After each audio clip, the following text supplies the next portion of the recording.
20일에 있었던 윤석열의 내란 우두머리 혐의 재판은 초반부터 팽팽했습니다. 윤석열 측에선 이번에도 익숙한 방식인 증인을 흔들고 신뢰성을 깎아내는 전술로 나섰는데요. 하지만 이번에 증인으로 선 사람은 다름 아닌 홍장원이었고 그렇게 윤석열 측의 의도대로 일어나는 일은 전혀 없었습니다. 이러한 공방의 시작점은 홍장원 메모였습니다. 이재명, 우원식, 한동훈 등 16명의 체포주 명단이 적힌 메모였기에 당연히도 윤석열 측에선 이를 흠집을 내려는 행태를 벌였는데요. 지난 13일 주신문에서 헌재에 제출했던 12월 4일 보좌관이 작성한 3차 메모는 보좌관의 기억에만 의존해서 작성한 것이다 라고 증언한 점을 언급한 것입니다. 이는 홍장원이 최초로 체포 대상자 명단을 작성했던 1차 메모와는 다르다는 취지였는데요. 3차 메모요.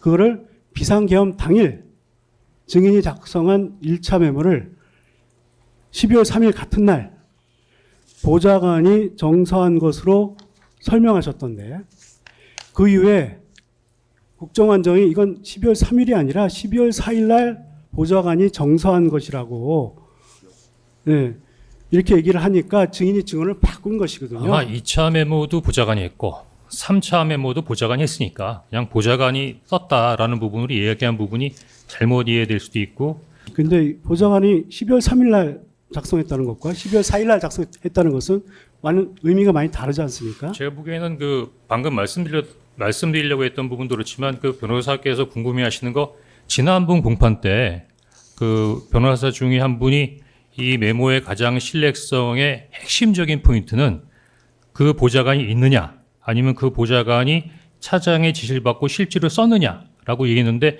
저는 그 부분이 가장 중요한 핵심적인 포인트라고 생각합니다. 홍장원은 변호사께서 어떤 의미로 말씀하는지 알지만 이 3차 메모는 1차 메모에서 비롯된 것이다 라며 3차 메모와 1차 메모의 연관성을 설명했는데요.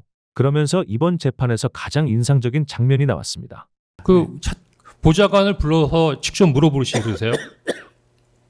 지난 기회에도 말씀했지만 네. 검찰에서 보좌관을 조사하지도 않고 보좌관에 관한 진술 조서를 만들지도 않았어요. 이건 저 사실과 다릅니다. 제가 12월 4일 날 1차 증인으로 출석했을 때 요 바로 앞에 앉아 있는 김계리 변호사께서 저를 신문하셨습니다. 그때 우리 김계리 변호사가 제 보좌관의 진술서라는 것을 보여주면서 보좌관이 메모를 적었다는 내용은 진술하지 않았다고 지적한 적이 있었는데 무슨 뜻이냐면 당시 김계리 변호사는 당시 제 보좌관의 진술까지 확보하고 있었고 제가 보기에는 변호사님도 그렇고 증인도 그렇고 너무 막 긴장하셔가지고 막 그러시는 것 같은데 그냥 있는 그대로 지금 질문 자체는 그거에 그냥 답변을 또 해주시면 되고 이따가 김계리 변호사님 그거 기억 못하세요? 검찰에서 보좌관을 조사하지도 진술조서를 만들지도 않았다는 윤석열 측의 주장에 홍장원은 김계리와의 예전 상황을 들며 반박에 나선 것인데요. 2월 4일 헌재에 1차 증인 출석했을 때 김계리 변호사가 제 보좌관 진술서라는 걸 보여주면서 보좌관이 메모를 적었다는 내용은 진술하지 않았다고 지적한 적이 있다. 김계리 변호사는 다 알고 있다. 김계리 변호사님 기억 못하세요? 다시 말해 윤석열 측에서는 변호인들끼리 정보 공유도 제대로 안 했거나 이미 알고 있음에도 억지를 부렸다는 정황이 드러난 것입니다. 계속해서 홍장원은 공세를 이어갔는데요. 근데 그 김계리 변호사는 당시 2월 달이면 한참 그 헌재에서 그 이후에 법리가 논쟁이 심할 때인데 그 국정원 직원의 진술을 어떻게 확보하셨죠? 원래 국정원에 있는 모든 문건은 반출되지 않도록 되어 있는데 혹시라도 불법적으로 반출된 문건을 헌재에 증거로 제출하시면서 증인으로 하여금 불리한 증언을 유도하신 건 아닙니까? 혹시? 증거 기록이 있습니다. 네? 지금 증거 기록이 있습니다. 국정원의 모든 문건이 반출되지 않도록 돼 있는데 혹시라도 불법적으로 반출된 문건을 헌재에 제출하면서 증인에게 불리한 진술을 유도한 것 아닌가. 홍장원의 이 한마디에 윤석열 측 변호인단의 공세가 한순간에 방어로 바뀌는 모습이 보였습니다. 김계리는 이에 증거 기록에 있다라는 짧은 반박을 했으나 이는 그간 메모의 신뢰성 공세의 근거가 얼마나 취약한 형식 논쟁이었을 뿐인지 역설적으로 드러내는 모습이었습니다. 심지어 윤석열 측에서는 메모와 연관된 보좌관의 신상을 밝히라고 요구하기까지 했는데요. 이는 국정원 법을 위반하는 요구였기에 홍장원 역시 국정원법상 보안과 개인 프라이버시가 있습니다. 검찰이 이미 알고 있을 사안을 왜 공개 법정에서 강요합니까? 라며 이에 크게 반발하는 모습을 보였습니다. 이러한 상황에서도 지규현은 홍장원의 발언을 잘라먹으며 은근슬쩍 넘어가려는 추태를 보이기도 했습니다. 그럼에도 윤석열 측은 끝까지 물고 늘어졌지만 홍장원의 단호한 태도에 결국 다음 질의로 넘어갔는데요. 이어지는 질의에서 윤석열은 자신이 법률가 출신이기에 불법 지시를 할 이유가 없다는 자기 정당화와 여인영에 대한 부하 폄하, 그리고 책임 회피의 모습을 보였습니다. 이러한 윤석열의 모습에 홍장원의 일침 또한 이어졌는데요.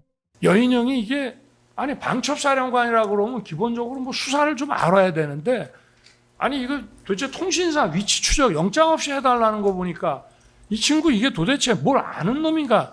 그러나 다시 한번 생각해 보면 야 이게 대통령이 지시해서 이런 위치 추적 같은 거를 하게끔 한다는 게 곰곰이 생각해 보면 좀 어색하고 좀 이상하지 않았냐는 걸 묻는 거예요, 그냥. 대통령이 지시하지도 않았는데 네. 일개 군의 삼성 장군인 밤촉사령관이 이재명 야당 대표, 우원식 국회의장, 한동훈 여당 대표를 체포 구금해서 방첩사 구금시설에 구금하고 신문하겠다고 하는 거는 그러면 방첩사령관 지금 그 혼자 생각이란 얘기하는 것이 말씀이십니까? 아니고. 아니 그게 요지입니다. 아, 그 요지인데 예. 이 친구 이거 좀 이상하네라는 생각이 들었으면 피고인 부하에게 책임을 전가하시는 건 아니죠? 아니 그 얘기를 하는 게 지금 아니에요. 일개 군의 삼성 장군인 방첩사령관이 이재명 야당 대표, 우원식 국회의장, 한동훈 여당 대표를 체포, 구금해서 방첩사 구금시설에 구금하고 신문하겠다고 하는 것은 방첩사령관 혼자 생각인가? 홍장원의 날카로운 질문에 윤석열은 말을 돌리려고 했는데요. 그리고 이어지는 윤석열의 장광설에 결국 홍장원은 피고인 부하에게 책임을 전가시키는 건 아니죠. 라는 일침을 날리기까지 했습니다. 이러한 홍장원의 일침은 국가 폭력의 작동 원인은 개인적 돌출행동이 아니라 위선의 결심이라는 현실을 지적한 것입니다. 지휘 감독의 정점에 있던 사람이 계엄 국면에서 실명 명단과 실행 지시의 구조가 드러났음에도 불구하고 그런 취지가 아니었다, 부하의 독자 판단이었다라고 하는 것은 상식에 전혀 맞지 않습니다. 심지어 지금까지 있어왔던 비상계엄에 대한 기록들이 교차 제시되며 가리키는 방향은 명확합니다. 의사결정의 무게중심은 위선에게 있었다는 점이 바로 그것입니다. 그렇기에 윤석열이 책임의 방향을 바꾸려고 한 주장은 오히려 홍장원에 의해 설득력이 떨어지는 상황이 되었습니다.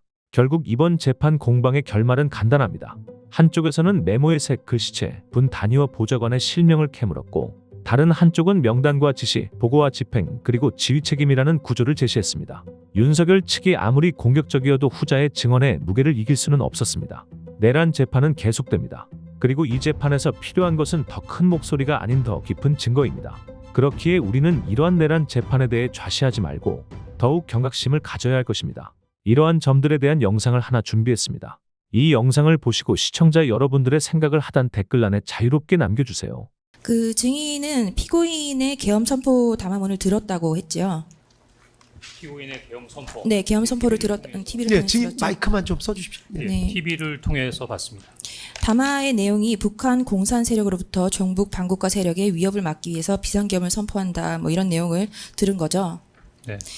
증인은 박선원 의원이 연세대학교 산민투의 위원장이고 서울 미국문화원의 점거 농성 사건을 주도한 사람이고 1심에 간첩단 사건과 관련한 의혹이 있는 사람이라는 것을 알고 있죠. 네, 알고 있습니다. 네. 증제 44호 중에 1, 2024년 12월 6일 유튜브 김병주 TV 곽종근 인터뷰 동영상 중 일부를 재생하겠습니다. 예, 그 사이에 한 가지만 추가하겠습니다. 이 계엄이 선포되고 0시 2분에 제가 홍장원 국정원 1차장에게 무슨 일인가 하고 물었고 홍장원 1차장은 저도 TV만 보고 있습니다. 이렇게 답이 왔습니다. 그래서 제가 다시 2시 28분경에 그래야만 합니다. 이렇게. 네. 증제 44호 중에 2, 2024년 12월 6일 유튜브 김병주 TV 곽종근 인터뷰 녹취록 중 일부를 제시하겠습니다. 박선원 의원은 2024년 12월 6일 김병주 TV에 출연하여 곽종근을 만나기 전에 자신의 휴대폰을 보면서 계엄이 선포되고 0시 2분에 제가 홍장원 국정원 1차장에게 무슨 일인가 하고 물었고 홍장원 1차장은 저도 TV만 보고 있습니다. 이렇게 답이 왔습니다. 그래서 제가 다시 2시 28분경에 그래야만 합니다. 이렇게 다시 주의를 줬습니다. 라고 말하는데 박선원과 그런 문자를 주고받은 사실이 있나요? 네.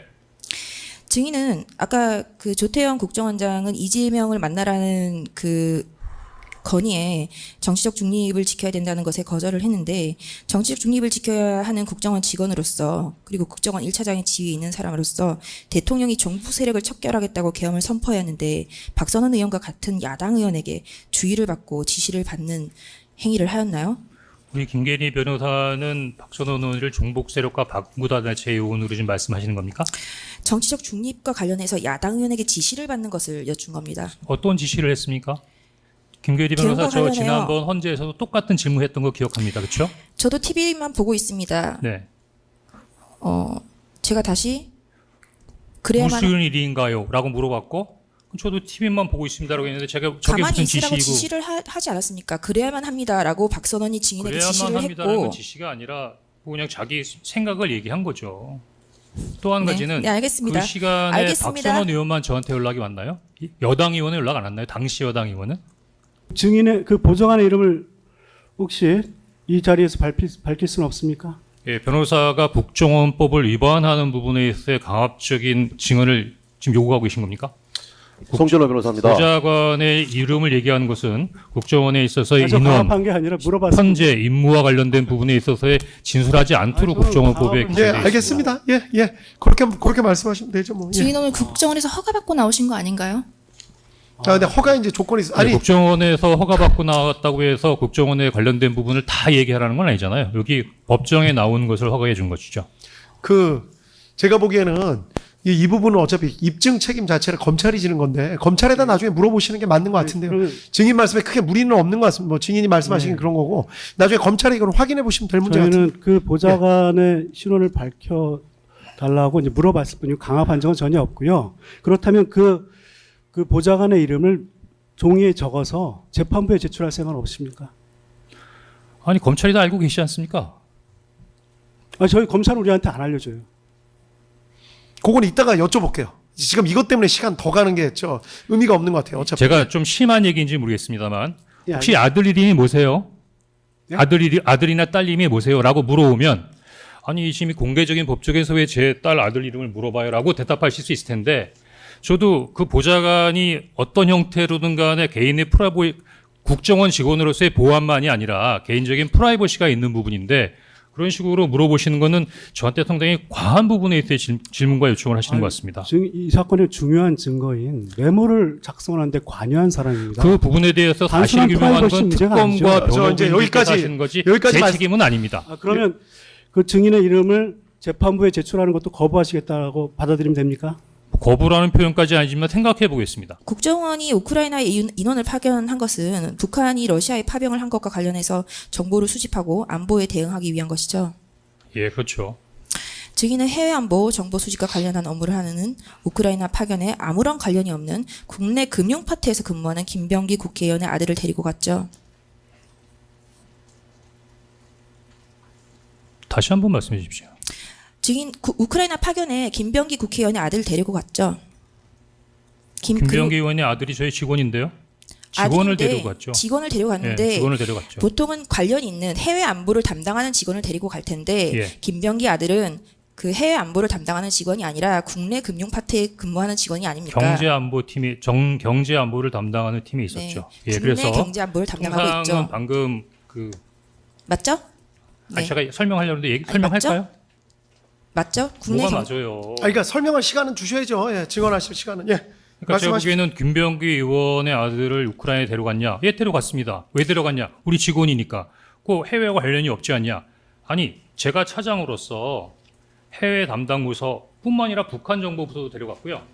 그다음에 향후에 우크라이나와 관련된 부분으로 어떤 향방으로 갈지 모르니까 우크라이나 관련된 부분에서 경제안보 관련된 정보의 수집도 필요한 것 같아서 경제안보의 몇 명을 출당팀에 포함시켜라 라고 했는데 그 직원이 거기에 포함돼서 온 것이기 때문에 우리 김계리 변호사가 얘기하고자 하는 그 취지와는 전혀 관계가 없다는 부분을 강조하겠습니다.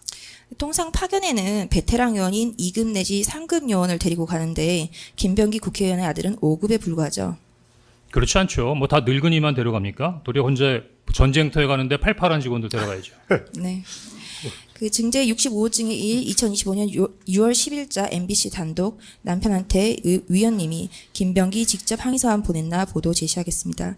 이 기사에 의하면 2016년 7월 김병기 의원의 아들이 국정원에서 신원조사에서 탈락한 것을 문제 삼으며 국정원에 입장문을 보내어 원장님이나 기조실장이 직접 아들을 면담해 보길 바란다. 아들이 신체적 결함과 대마초를 한두 모금 흡입했다는 이유로 떨어진 사실을 하나하나 따진 정황을 담은 입장문을 보냈다는 사실이 확인됩니다. 김병기 의원이 기회를 주었는데도 해결을 거부하면 국정원의 근본적인 문제점을 공론화하고 개혁을 단행하는 데 조금도 주저하지 않겠다는 경고를 담은 사실도 담겼습니다. 증제 65호증의 3, 2025년 2월 10일자 한국경제 야당 김병기 아들 특채 홍장원 개입 보도, 국정원 사실 아니야 보도를 제시하겠습니다. 이 기사는 김병기 의원의 아들은 국정원 공채에서 3번 탈락했는데 다음 장. 3번 탈락했는데 2번은 필기에서 탈락한 것으로 알려졌다면서 2016년 10월경 이병호 원장이 비서실장이었던 홍장원 1차장이 압력을 행사해 김병기 의원 아들을 특별 채용했다는 사실을 보도하고 있습니다. 어떤가요? 지금 김계리 변호사님 정치하시는 거예요? 저 스카이데일리 이번에 폐간된 언론 아닙니까? 의혹 다음에 저기 아까 야간, 그 헤드라인에 보면 국정원에서 부인했다고 나오는 내용이지 않습니까? 다 끝난 얘기인데 왜 자꾸 그걸 들추시면서 알겠습니다. 저한테 더 씌우려고 그러세요? 네, 방금 알겠습니다. 전에 나왔던 그 헤드라인 있는 그 기사 올려봐 주십시오. 좀 전에 바로 이 직전에 국정원 사실 아니야라고 했다고 했지 않습니까? 언론에서는 그럼 물론 다시 오보가 한번 있을 수 여쭙습니다. 있는데 김병기 의원의 아들이 국정원 공채에서 3번 탈락했는데 2번은 필기에서 탈락한 것이 맞습니까? 그때 제가 비서실장이지 인사처장이나 기조실장이 아닌데 왜 그걸 저한테 뭐라고 일하십니까? 저는 원장의 비서실장이지 뭐 인사 관련된 부분에 있어 뭔가 관여하는 사람이 아니거든요. 제가 인사처장이나 기조실장이나 총무국장이면 저렇게 했을 때 약간의 의혹을 받으시지만 전 비서실장이었어요. 제 질문은 김병기 국회의원의 아들이 국정원은 사실이 아니야라고 답했습니다. 아니요. 저도 아니라고 생각합니다. 증인이 개입했냐라는 것을 질문하는 것이 아니라 김병기 국회의원의 아들이 2번은 필기에서 탈락했냐라는 것을 질문한 그 것입니다. 관련된 내용을 보도했던 스카이데일리는 얼마 전에 수많은 오보로 폐간된 언론입니다. 제 질문은 김병기 국회의원의 아들이 2번은 잘 필기에서 모르겠습니다. 네, 제가 알겠습니다. 인사처장이 아니라 넘어가겠습니다.